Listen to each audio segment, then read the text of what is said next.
Good evening, and thank you for coming to see Less is More Coaching and seeing Les Hill talk about life, talk about communication, and areas of workability in business. Tonight, at the request of several clients over the past couple of days, the request has been to have conversations today about listening during the strife that we have going on during the pandemic, when people are frustrated. What happens to our listening? What are some of the ways in which the integrity goes out inside of our listening? As you can see behind me on the board, I have it already written up. I have, without integrity, nothing works. That's the premise that I want to start tonight's conversation with. And yesterday I talked about integrity being like a bicycle wheel, with the spokes being the different parts of life. And when a spoke breaks, things start to go off.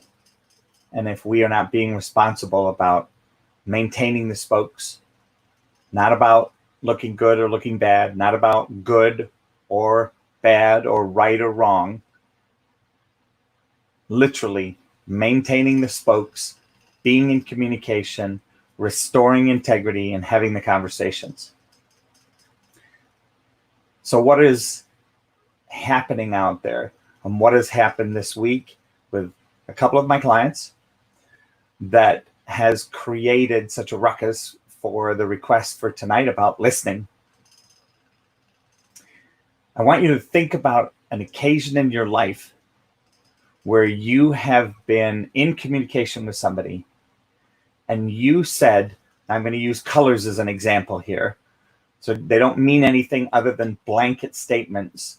I'm going to use the word blue, and you have a conversation and you say the word blue, and the person that's listening hears red. Now, no matter how you describe blue, they continue to hear red. Now what? What do we do? Well, clearly there's something missing in the communication that is what you're saying is going through that person's or people's filters, i.e. through their ear, through their interpretation, the interpretation filters that exist between hearing something, between listening, hearing, interpreting, understanding, and knowing. There's different filters along the way. And some of those filters occur like this. For those of you listening, if somebody is shouting and getting really loud, people cringe because they think they're being yelled at. It's loud. It's like, come on, tone it down a little bit. Does it have to be so expletive? Can you just deliver it in a normal, calm manner? Now, some of you that know me know when I get passionate, when I get enraged, when I get super passionate about something and enraged with a fire of passion, I can get really loud and people want to put their fingers in their ear.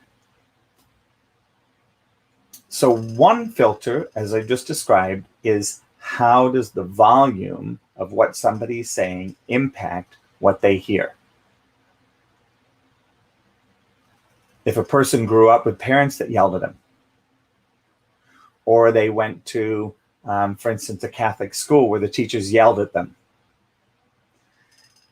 or just a regular school where the teachers yelled, or a boarding school, the yelling causes people to shrink down, or it causes them to get defensive.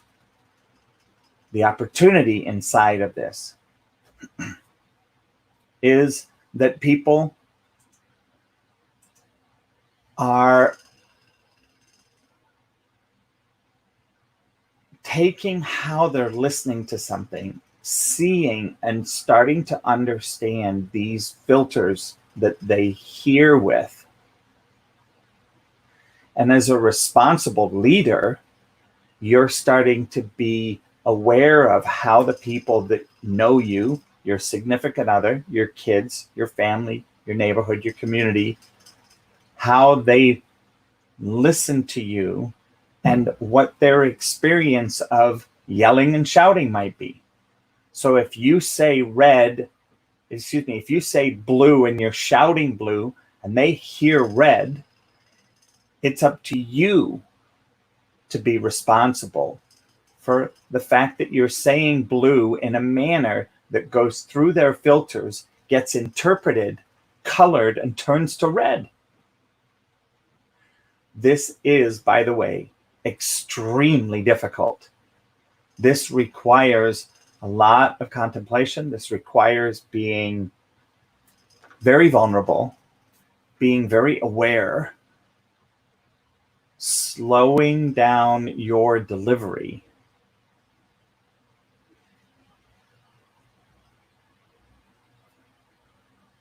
creating a connection to the people that you're speaking with, knowing that what you're saying may be going through filters. And one of the ways to check into that is to actually have people repeat, like, so what are you hearing? Or if you know that you as the speaker are super passionate, super energized, and really want to say something with a lot of fire, and you know you have to hold it back, you can actually preface what you're saying by, I just need you to know I'm really lit up about this topic. So if anything that I say comes across like hitting you over the head, that's not my intention. I am just dealing with stuff. I'm super passionate about what I'm saying, and I'm very interested in how you hear this. So I'm setting the stage. For a lot of you, you may have heard me say, taking the wind out of the sails before the wind hits the sails. So people that are in a boat, boating along through life, if you suddenly have a lot of hot air to spout out, by the way, I've done this a million times. Some of you are probably laughing. How can I be responsible for speaking to people in such a way that I can say, look, I know what I'm about to say is going to land like this massive gust of air or a tornado and blow your ship over and your sail over. And then I'm going to be responsible for that. And then you're going to get upset, frustrated, pissed off, and you're going to get defensive in how you retaliate or how you speak back, or you may clam up, or you may just leave. So there are varying degrees to which we want to start to learn how to be responsible. In other words, being willing to be cause in what our voice, how we're speaking, lands over there in their ears and in the listening. If I want to communicate blue, and I'm super excited about communicating blue, then I want to make sure that people aren't going to hear the excitement in my voice and think red, or that they are going to look at the breakdowns that have happened in our world and get all upset and excited about what we're saying and how we're saying it, so that my blue is going to come across as a funky color. If I say that another way, it's preparing the conversation environment. So the conversational environment. If I'm standing in front of a class, or if I'm standing in front of a small group of people, or in front of my significant other, making sure that the environment, the place where I'm going to be speaking into, is prepared in a space to understand, in a space of being eager to listen. They're not overwhelmed. They're not distracted. They're not frustrated. They're not in their own mess. Those are things that we want to start being prepared for. For instance, in this time of the pandemic, some people want to have a face mask. Okay, have a face mask. That doesn't mean that gives you the right to judge everybody that doesn't have a face mask. Stay away from them. Stay 6 feet, 8 feet, 10 feet away from them. It doesn't mean you have to get upset because they don't have a mask on. There's no law that says you have to wear a mask unless you're going into Costco. And you know what? I know half a dozen people that have canceled their memberships into Costco because they don't want to wear a mask and they don't want somebody telling them to wear a mask. They're adults. In their mind, they can be responsible about if they're coughing or they're spraying or they're speaking. There are many different points of view. And we as human beings that are intelligent, that have free will, we still live in a free country up to this point. We have a choice. Now, yes, this stay-at-home order has taken away some of that choice. And some people agree with it and some people don't. What I know doesn't work for a lot of people is the way in which our governor has spoken. He has broken his word and what he has said. He has misspoken. Well, you can call it misspeak. It's breaking your word. That is why, as a leader, we have to be supremely responsible for what we say, how we say it, or what we do. I mean, I lost a best friend over this because I have a different view than he does. Now he's going to choose to sit on his little high horse, and I'm over here on my high horse, and he's right and I'm wrong, and I look and go, hey, I'm not taking a viewpoint. Well, yes, you are, because you're sitting on your horse. All of these things are how we listen, how we speak, what's heard. And if somebody's in a fired up, defensive position, they have a lot of stuff going on in their life. It filters how they hear things and how they say things. This goes in both ways. Remember, we are all on the same team. What is that? It's called the team of humanity. We all are citizens of the United States of America, and we have made that choice. If you haven't and you feel like you've been coerced into that choice, there are many other countries you can go live in. You have a choice. Just like for me, I had a choice to come to the United States and become a citizen. Therefore, every day I choose my citizenship. I choose the political system that we have. I choose our president, whether I like him or I don't like him. He's our president, whether he won by the popular vote or the electoral vote. It doesn't matter. He's our president. Therefore, how we speak, just like our governor, whether I like him personally or not, doesn't matter. Whether he breaks his word or not, doesn't matter. We have an agreement to listen. If we want to make a change, we do it the right way. We get into office, we make a change. Too many people in the times when we're all triggered say things, do things that have no integrity. They stand up and they say, blue, blue, blue, blue. You will hear blue. No, I don't. I hear red. Well, I'm saying blue. Well, I'm sorry. I hear red.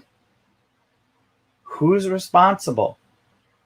The person that is looking to have their point of view win over the other person's point of view is then responsible for listening and hearing that there is red over there and altering how they speak and what they're saying and how they say it so that red shows up over there as blue. Now that is a trick, and that requires integrity. That requires a commitment. That requires workability. All of these things I'd love to answer. If you have questions, if you want to lay one on me as far as here's a question list, here's a situation, here's what I'm dealing with, and you want to make it anonymous, like it's not pertaining to a certain person, do a he said, she said in the comments of this video. I would absolutely love to take on the challenge, or call me. Call me and I'll do a live stream on that topic. I love the fact that people have been asking me to talk. I did 9 different live videos on integrity. I love it. Thank you. I so appreciate every single one of you that is viewing my video, that has viewed my video. I look forward to continuing to grow and share with you every single day, because I make mistakes. I shared about a couple of them the other day, and that's part of me growing. That's part of my opportunity. And I say the degree to which I can be responsible for growing and my growth, that's the degree to which I am committed to growing as a coach and being the best coach possible. With that, I want to thank you. I look forward to tomorrow, to the next time. And here's my little outplay. Coaching with Les has doubled my practice. If you have any struggles in your business or your personal life, Les is your guy. He's logical, he's empathetic, he has passion for helping people, and his ideas are genuinely thoughtful. So if you're looking for a business coach with integrity, choose Les Hill. And I want to say thank you to you all for being here, for those that visited, those that threw out a thumbs up. I appreciate you, and I will look forward to the comments coming in the future here. Take care. God bless.